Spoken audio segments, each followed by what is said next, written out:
Hello, everyone. I'm coming in from Las Vegas. I hope Maryland is treating you well. Thank you so much for spending your Friday afternoon with me. My name is Carmen Pangilinan. Online, I go by Carmen on Chain. I'm a director at the Alignment Ethics Institute. I'm also a strategic advisor for the Digital Asset Regulatory Authority Task Force for AI Agents. And I'm also an advisor for the Blockchain Legal Institute. Now, I know those titles sound technical, so here's the honest version. My whole career has been about translation. I sit between the engineers who build these systems, the regulators who write the rules for them, and the people who actually have to live with them. Before any of that, I spent over 25 years in business development and sales operations. And here's the part that matters for this hour. I have never written a line of code by hand. Yesterday, some of the folks in this conference heard a talk I gave for business leaders about AI agents and governance. This hour is very different. This hour is for you. It's not for the executives, it's not for the engineers, it's meant for the everyday person because something changed in the last 2 years. And I don't think anyone has properly sat down and told regular people like you and I what that means for them. That's what we're going to do together. By the end of this hour, you will understand what AI actually is and what blockchain actually is in very plain English. You will own about 11 new words that make up the whole conversation and make it less intimidating. And you'll have one small, safe, concrete thing you can do this weekend, and that's a promise. So let's get to it. First, let me tell you who I made this for. Odds are that you're at least in one of these three boxes. Maybe you're changing careers or thinking about it. And every post you look at, there's something and someone and some company that seems to want skills you don't have and a degree you weren't planning on getting. You want a way that really want a way in that doesn't require going back to school. Maybe you've spent decades getting good at something, teaching, nursing, running a shop, managing people, or even raising a family, which in its own operations job, right? And you're watching this new technology arrive and quietly wondering whether it still has room for what you know. Maybe you're just curious. You keep hearing these two words, AI and blockchain, at dinner, on the news, from your kids or your grandkids, and you'd like someone to explain them like a human being for once. Wherever you're standing in that, you're not behind. I want to say that clearly before we start because this hour is not going to be a race. Nothing today requires you to know anything. So let me show you why I believe something real has changed, not my opinion. It's in the headlines. Last year, Collins Dictionary, the people who literally decide what counts as English, named their word of the year. And that word was vibe coding. Vibe coding means building software by describing what you want in plain language to an AI. The dictionary now has a word for people like you and for people like me. Take a look at this. An 8-year-old girl built a working chatbot in 45 minutes. It was her second session ever. And I want you to hold that number 45 minutes, her second try, and she was only 8. Let's move to another example.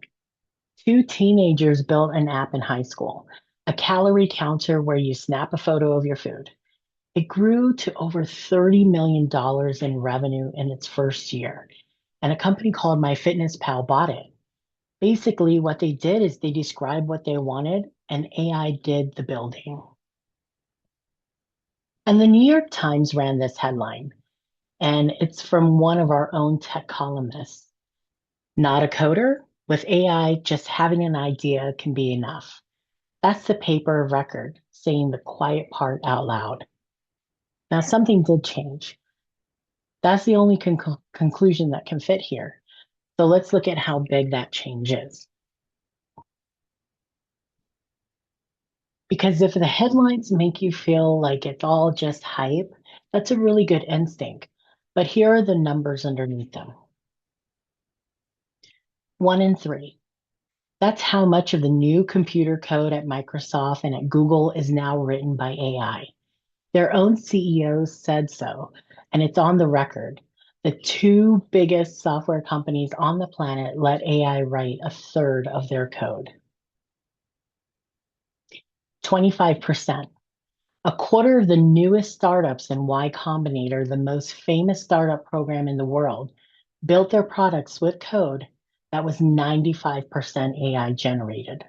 These are professional founders choosing to build this way. And this one is my favorite. 2 years ago, when AI was tested on fixing real software bugs, it could solve about 2% of them. That's only 2% 2 years ago. Today, it solves roughly 75%. In 2 years, it went from failing almost everything to passing almost everything. So here's the takeaway. The professionals already build this way. This is not some experimental toy that you're just going to be gambling on. The tools are ready, and the only question left is whether you are going to be picking them up. Now, everything I showed you is other people. So let me put down my own cards on the table. None of these people are professional programmers. The 8-year-old, the teenager, the columnist, none of them. And neither was I. Here's my actual background. Over 25 years in business development and sales operations, my job for most of my career was opening revenue for companies, taking an idea, making it real. And to do that, I worked with everybody. I worked with content writers, social media managers, graphic designers, developers. I knew what needed to be done. I knew what the output should have looked like when it was right, but I was never ever the person doing any of those steps. My skill was the vision, the judgment, and keeping the whole thing moving.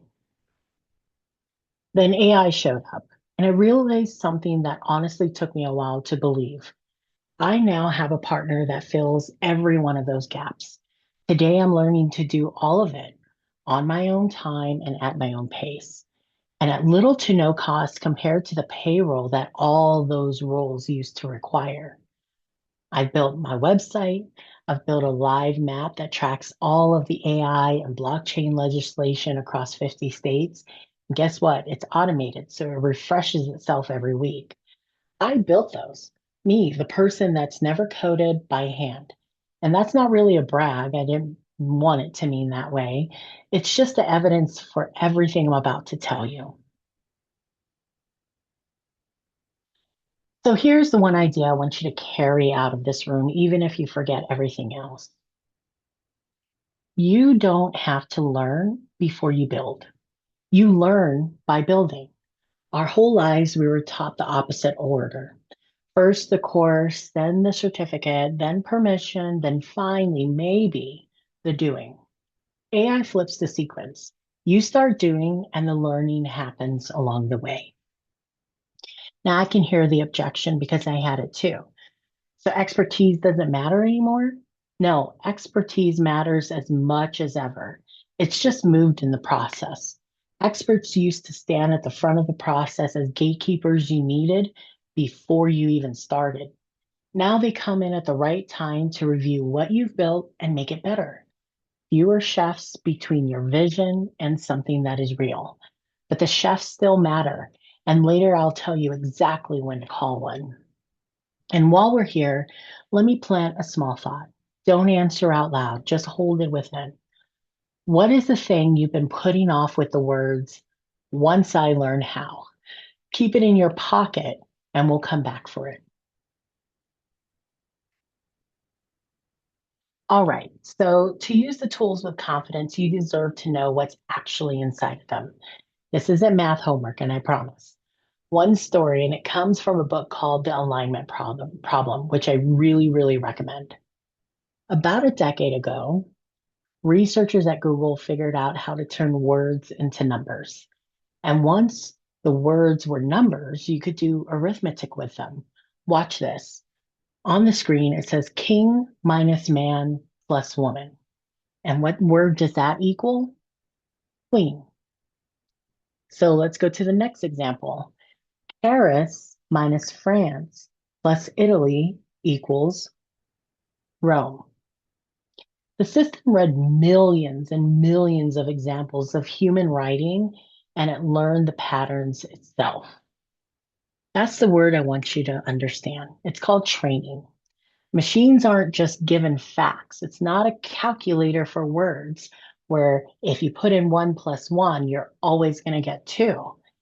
It's probabilistic, actually, and it's a system that is trained.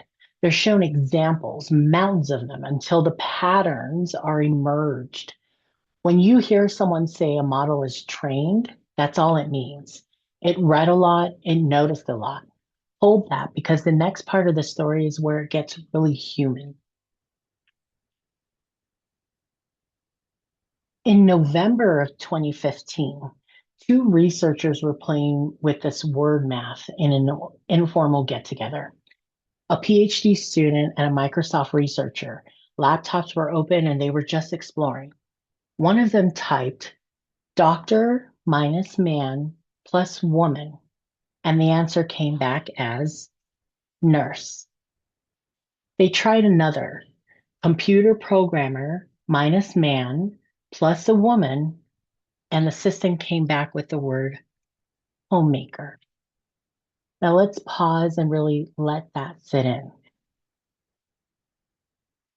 Nobody taught the machine that. Feels like there's some bias in this system. And that's exactly the point. The machine learned our language faithfully, perfectly even, including the patterns that we're not proud of. It read everything we wrote and it handed our own reflection back to us.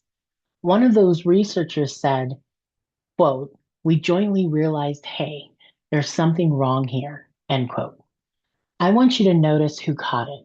It wasn't a type of software. It wasn't a test. It was a person looking at the result and saying, that's not right. AI predicts what it saw. It takes a person to ask whether it's right. Remember that sentence? Because it's the reason our hour exists. The machines need you.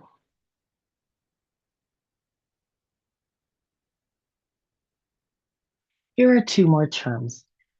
Parameters. The dial a model tunes in as it learns. Today's models tune billions. And in fact, within the last month, there are models that have trillions of examples. Inference. This is when a model uses what it learns to answer you. So once AI trains on all of this information, there are special mathematical algorithms that live in this step called inference. And those algorithms are helping the model predict what the answer will be based on all the material it has in its bucket, those parameters. And then from that process of understanding the parameters it has access to, the mathematical equations it uses to think about the response kicks you out the answer that you're asking the AI for. So that was 10 years old. Okay. That's 10 years ago. And I don't want to leave you frightened back in 2015 times. Here's where things actually stand today. Modern models don't just read the internet. Okay. And they don't just hope for the best anymore. They actually learn from human feedback. Millions of people have rated millions of answers. And this teaches the system what's helpful and what's not helpful and what's honest. There is a word for the whole field of work, and it's called alignment. It alignment is teaching an AI to behave the way we intend it to, even when nobody's looking. It's literally the name of the institute where I work. And this is a serious discipline now, and it's actually really come a long way.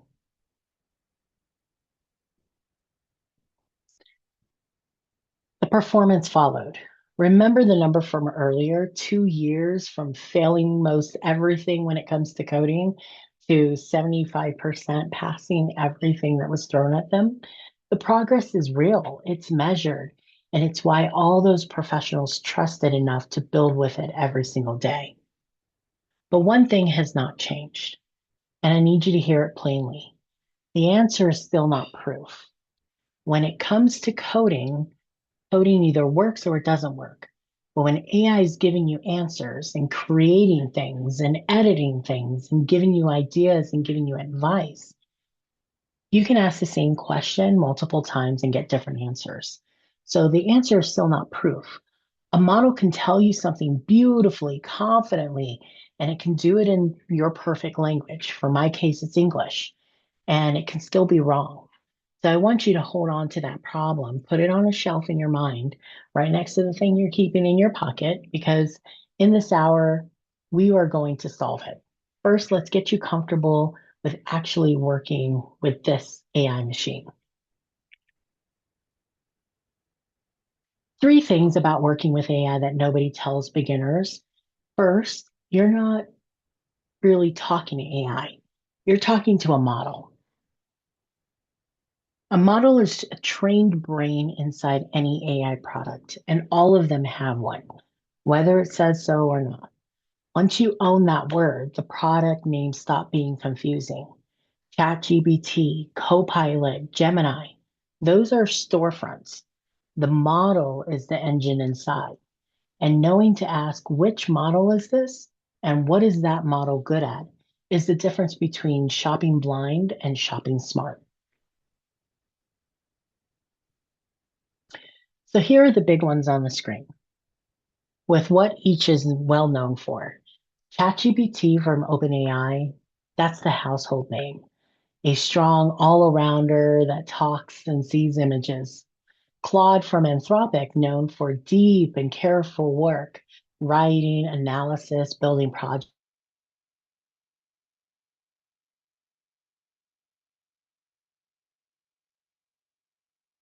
Your tools that you already use every day. Gmail, work Gmail, search, all of that's going to be working effortlessly within your work systems. Copilot from Microsoft built right into Windows and Office, and Llama from Meta. That's the open source one that developers really take and adapt to. Notice nobody on this list is the best. They're just different, the way that vehicles are different. And that's the professional secret. You don't need the best model for every task. People who do this well route each job to the right model, and the quick ones for quick work and the deep ones for hard work. One project might quietly use three different models. And it's also how you keep costs down. But that's where you're going, not where you start. For now, the move is simple. Don't pick perfectly, just pick one and start. Any of the ones on the screen. The differences matter far less than the action of starting.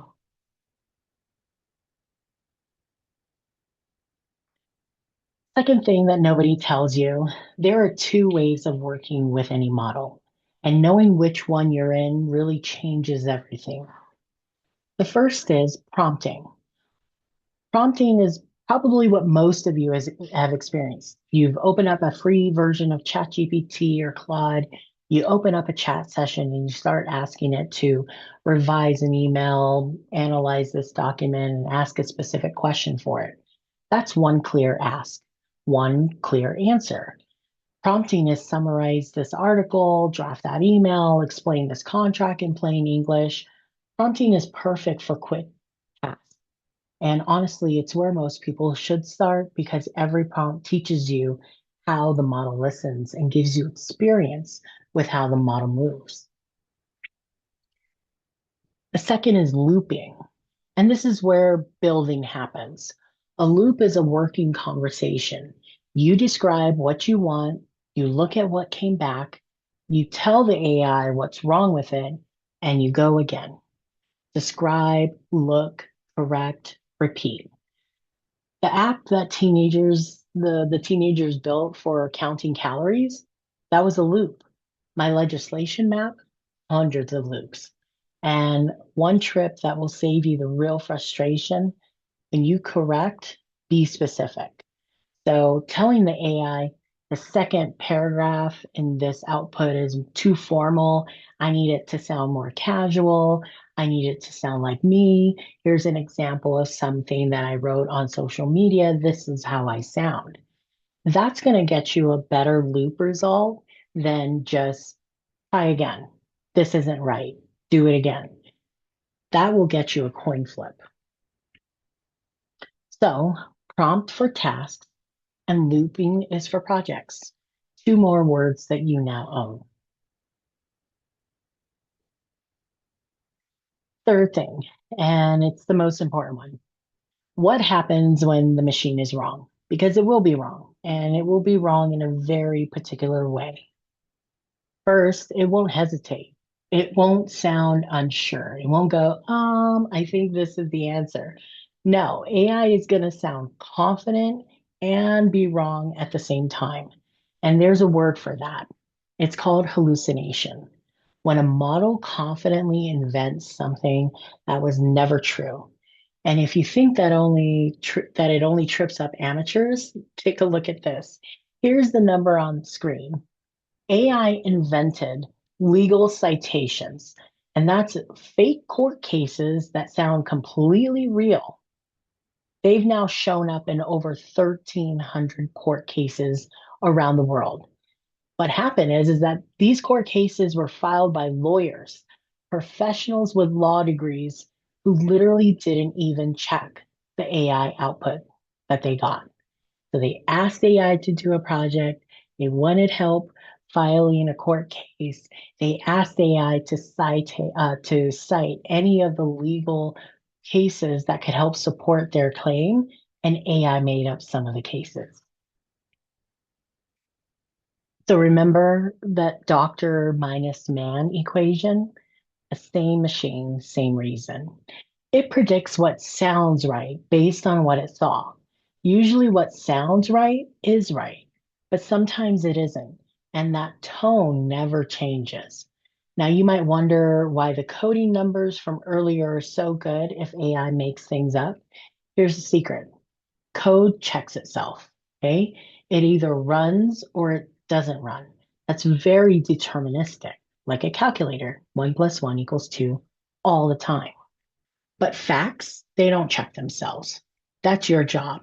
And it's a job you already know how to do. Verify before you act on anything that matters. So let's step back because underneath everything I've shown you, there are really just three shifts happening, and every one of them moves the games towards you. First, knowing how gives you a great way to start asking great questions. The machine really knows how. So if today you wanted to ask, how do I create a website? You're going to be as specific as you can and say, I want to build a website for this. I want it to have these kinds of pieces of content on there. I want it to look like this, and I want it to be affordable. Here is my budget. And even though you don't know how to vet different website platforms, you don't know how much the budget normally should be. Those are additional questions that you will ask AI to do the research for you on. Let it be an assistant that brings you information so that you can become a decision maker and not the gopher, basically. So the machine holds really a lot more how. You just have to ask what. And what it cannot do is know what's worth asking. That's a job that you have. MIT Sloan calls this asking better questions. And it's defining it's the defining leadership skill in the AI era. You've been asking sharp questions your whole life. Do it in the AI chat too. Second, doing the work gives way to judging the work. So just as I said, the machine produces, you decide if it's right, if it's good, if it's true. Remember in the research lab, the machine produced nurse and the human said, whoa, whoa, whoa, whoa, there's something wrong here. That's your job now. You're the editor, you're the product owner, and you're the one with the taste. Third, credentials. Credentials give way to domain knowledge. What you know about your field, your customers, your community, the thing you've done for 20 years, that's the scarce ingredient. A study of executives put it in one sentence, and it's the one on the screen. The quality of the AI response depends on how well you define the problem. Defining problems well is what experienced people do. It's like a professor giving homework to a class. You usually have to tell the class what the topic is about, how long you want the report to be, what font requirements and formatting requirements there are. You want citations to prove the work and the contentions that are within that report. You'll be doing those same things with AI, being very specific on what you want. And if you can't think of what the specific thing is, then start to strategize with AI. Start asking the bigger questions. Start with an idea and say, I have an idea about this. Can you go find additional information to support that? Can you find peer-reviewed journals that cover this topic? Can you find others in the field that also agree with me? Can you find a competitor? These are all great questions. And so you have to become a master asker. So I want to put those shifts in perspective because if you're the most experienced person in the room, this slide is for you. Think about the last 30 years. Personal computers, the internet, smartphones, social media, and every single time there was a new skill that you and I had to learn before the technology was useful. Typing and files and folders. Then we had to learn how to use search engines and we had to understand what a link was. And then app stores came our way and touch screens and then posting social media and following and hashtags. Every time technology came, we had to learn a new skill first. In fact, every single time the same story played out. The young picked it up instantly. There's actually a term invented for it, digital natives. And everyone else, we got labeled resistors, laggards, and we were kind of in the zone of like, my kids program my remote.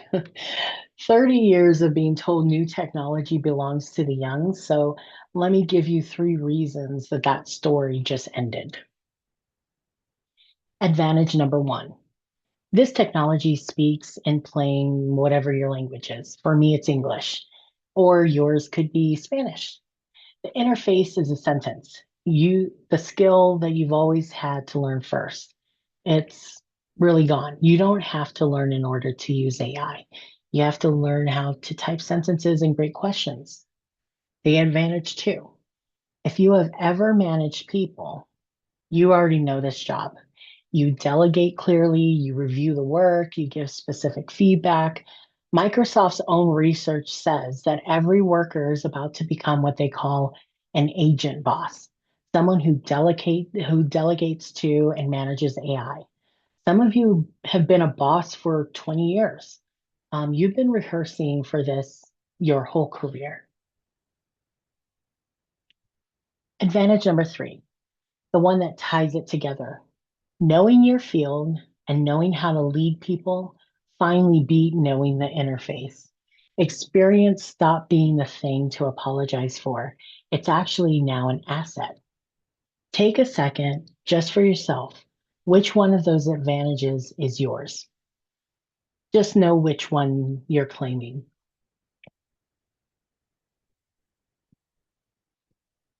All right, so the most practical stretch of the hour, and this is how I actually work every day, and this is the part to photograph. Three phases. Phase one, before you start. Start with a task or project you know well. This is the single best trick in the whole talk. When you know the territory, you can spot the machine's mistake instantly, and you learn exactly where it needs more direction from you or your expertise. And basically, what happens is that your expertise becomes your safety net. Two, start where mistakes are cheap. Don't let AI start spending your money or deleting things. The first set of tasks or projects should be the kind where if it makes a mistake, it really just costs you an afternoon.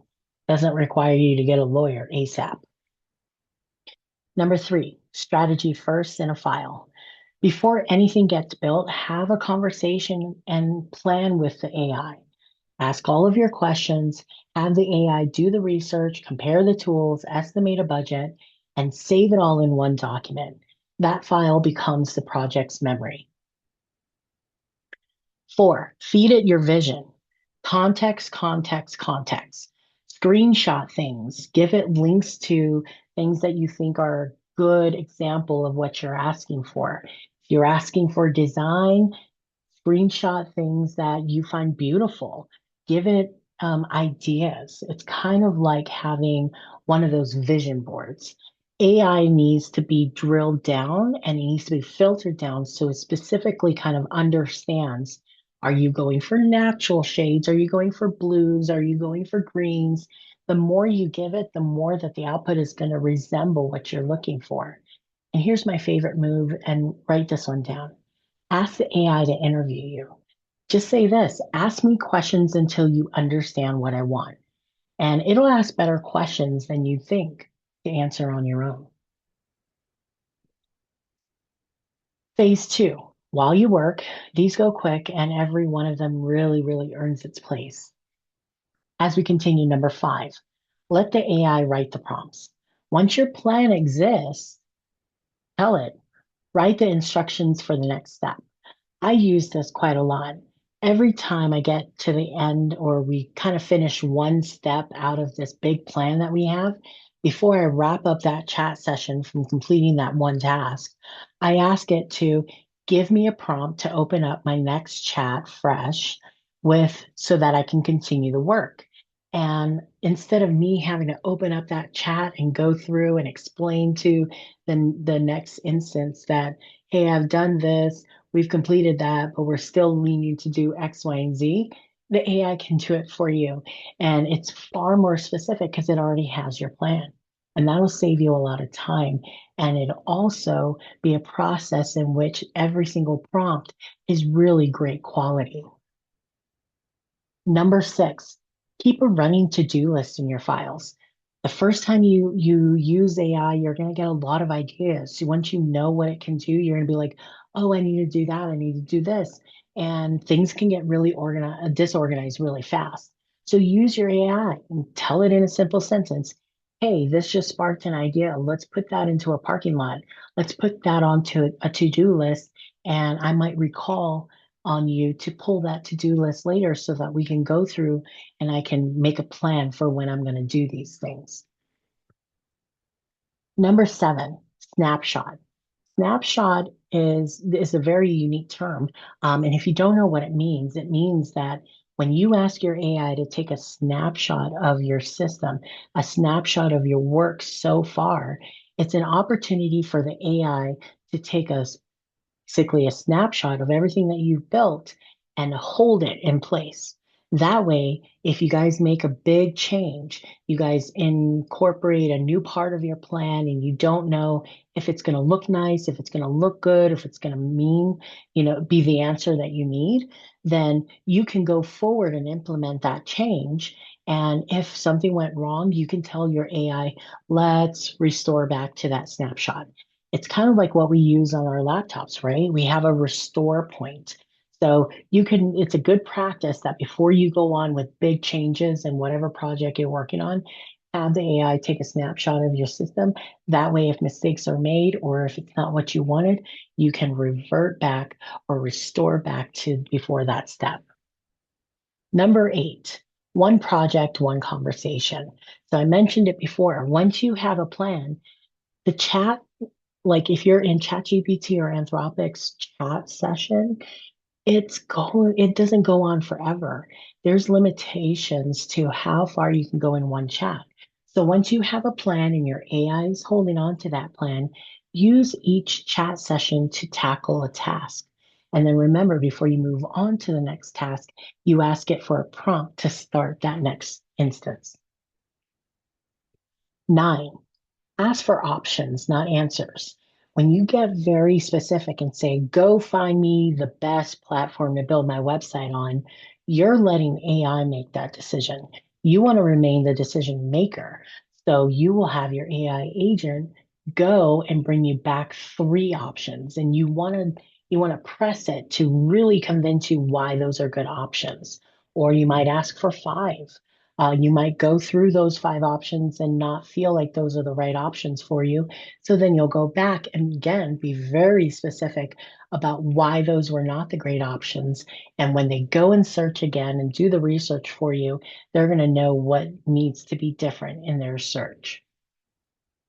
Number 10, if you don't understand something, just ask and tell it why you don't understand it. If you're coding with AI and you don't understand code like me, there were times where it would make recommendations to do X, Y, and Z. I had no idea what it was telling me to do. So then I actually took the time to sit down and say, what is a bash command? What is this curl command? What does this mean? I literally told the agent, I am not a coder. I don't know these terms. And so I need it to be explained to me in layman's terms so that I can make a decision here. And it's going to be the most patient teacher you will ever have. And that's why you do, and then you learn. 11, go at your own pace. AI is fast, but it doesn't mean that the output is good. And as you start to learn AI, and maybe as you start to look on social media, look at videos, look at posts about AI, your algorithm works based on what you're interested in. And you're going to start to get flooded with a lot of AI. This is new, this new feature, it can do this now. I did this in 5 minutes. Don't let any of that stop you um, and make you feel stressed or pressed to go any faster. Truly go at your own pace. Stay focused on your project and your task and get through it. Like slow and steady is really going to win the race here. And all this time, it might feel like it's like a lot of time in the beginning to create that context to train your AI on what you want, who you are, what your voice is. But all of this foundational work in the beginning is really going to allow you to work really fast later. So, phase 3, before you trust it, 2 habits, and they're the ones that are here to protect you. Always inspect what you expect, okay? No matter what AI puts out, if you use it, you're the one accountable for that information, not the tool. So ask for sources and make sure that you're checking everything you expect. 13, for big projects, pay an expert to review the work. Instead of paying designers and developers to actually build it from scratch for you while you tell them your vision, get to a point with AI where maybe you felt like you have built it with AI and now you need an expert to come in because remember, you built it asking the questions. And sometimes you don't know if you're missing out on asking the right questions. So, this is a great time where you bring in an expert to take a look at what you've already built and to find the gaps and to make it even better. So, an answer from AI is never proof. AI can write anything, it can say anything, it can sound like anyone, and nothing inside of it can prove any of it. So, here's the question the whole technology world has been circling.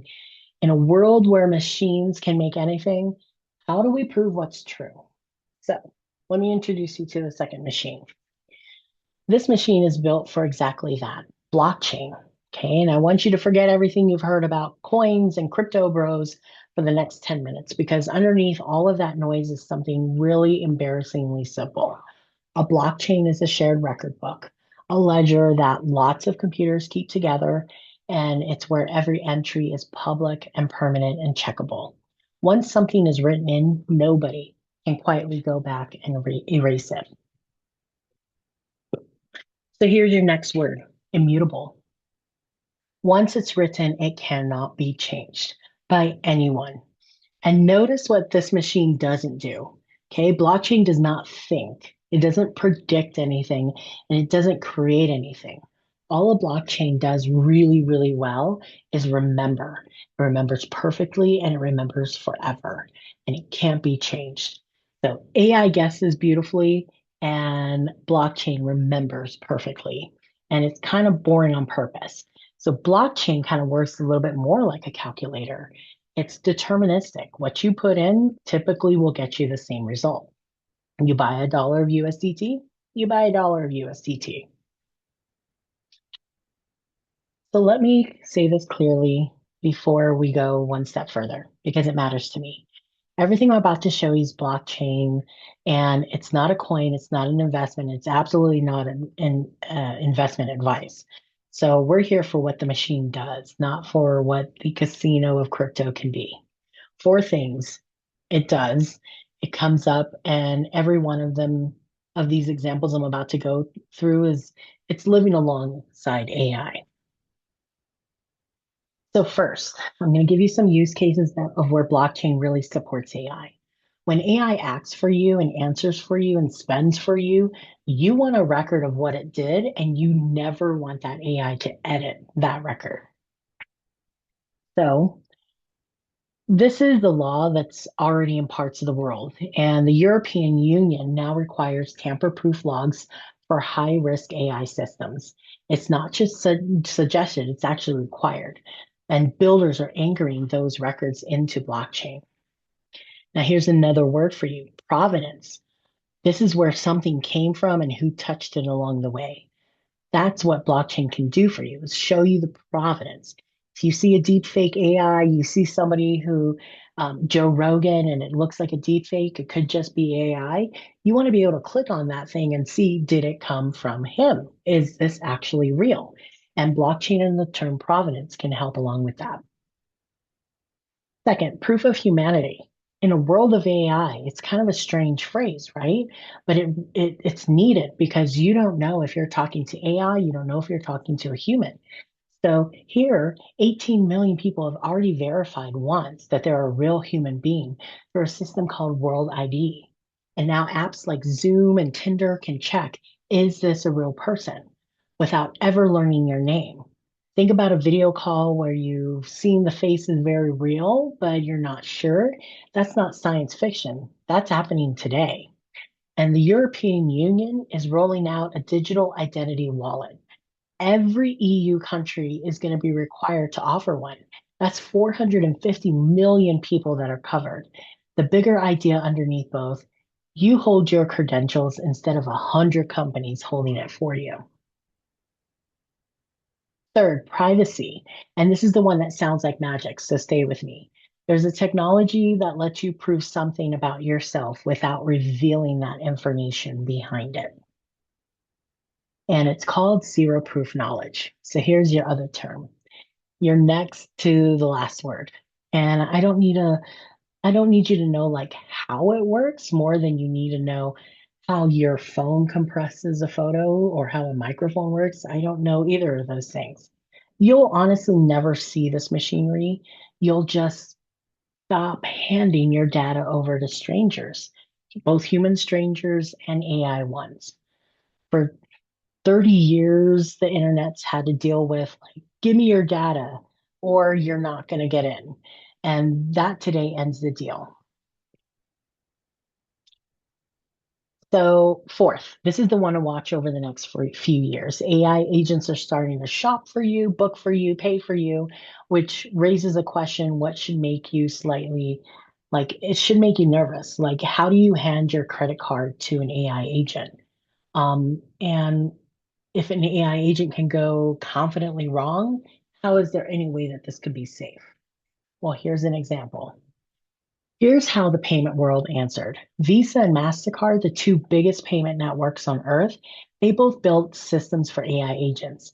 And in both designs, the agent never holds your card. It gets a token, a kind of permission slip with your limits baked in. It has the spending caps. It has the approved merchants only that you want to work with. It's got your rules and it's enforced by math, not by trust. I call it giving an agent an allowance, not a blank check. And notice the patterns across all four of these: the record that it can't edit, the identity that it can't fake, the proof that reveals nothing, and the allowance that it can't exceed. None of this slows down AI. It actually makes AI safe enough to actually hand things to. So let's put the two machines side by side. AI creates and blockchain authenticates. AI can make anything, but it can't prove any of it, and not its sources, not its outputs, not even who's asking. Blockchain can prove everything it holds, but it can't think at all. Each one's weakness is the other one's strength. And that's why these two technologies keep showing up together. And that's why this conference has both words in the name. And here's the part that should make you sit up, especially if you're starting from zero. The big established companies have to bolt all of it into decades of old systems. You have no legacy systems. Starting fresh at a frontier is the advantage, and it may be the first time in your life this advantage runs in your favor. Now, one last thing before I hand you your homework, because I don't want anyone leaving with the wrong impression. Everything I just showed you about blockchain, you're not required to build any of it. Here's the real move: build with blockchain in mind. That just means making choices today that leave the door open. Keep clean records of what your product does. Let your users own their own data. Don't weld yourself into any one platform. Do that, and the day you want to plug into any of this, verification, identity, payments, your project will be ready. And if blockchain isn't your passion, that's allowed. Staying aware of where it's going, that way, when you've done this for this hour, it already puts you ahead of most everyone that's building today. Blockchain ready beats blockchain first. And being aware is really being at the frontier. So here's your weekend if you want it. Pick a problem you personally have. Not a business idea, not something impressive, like a really small one. You can even make it personal. Like if you want AI to create a diet plan for you, pick out a shopping list to create recipes for you and your family. Pick one thing that's small that you're very aware of, that you're good at, and work with the AI. To open that AI tool, describe it in plain sentences, and expect about three failures and you needing to course correct it, and then just ship something really, really tiny. In fact, you don't even have to, go into too much depth. Just say, I want to build blank because blank. I've never coded. Before we build anything, interview me about what I want. Then write me a plain language plan, steps, tools, time, and a budget. We'll go at my pace. An hour ago, about 40 minutes ago, I told you the barrier was never really code and asked you to stop waiting for permission to learn first. You don't have to learn before you build, you learn by building. And now you have everything you need to start. And you know what both machines are, and you know how they fit together in your own words, and you have the habits to keep you safe. I want to say thank you to the Maryland Blockchain Association, Jackie Cooper and Matt, and all the people who put this amazing week together. Again, thank you for spending your Friday afternoon with me. And if you'd like to keep in touch, please visit my website at carmenonchain.ai. Every day I have brand new news about AI agents, AI governance, AI ethics, decentralization, blockchain. I also have play guides on how the two technologies help each other. And when the important information really comes out, I send out a blog talking about how it's going to work in your favor. I hope to see you, meet you, and talk to you about what you're building in the future. Thank you again, and have a great weekend.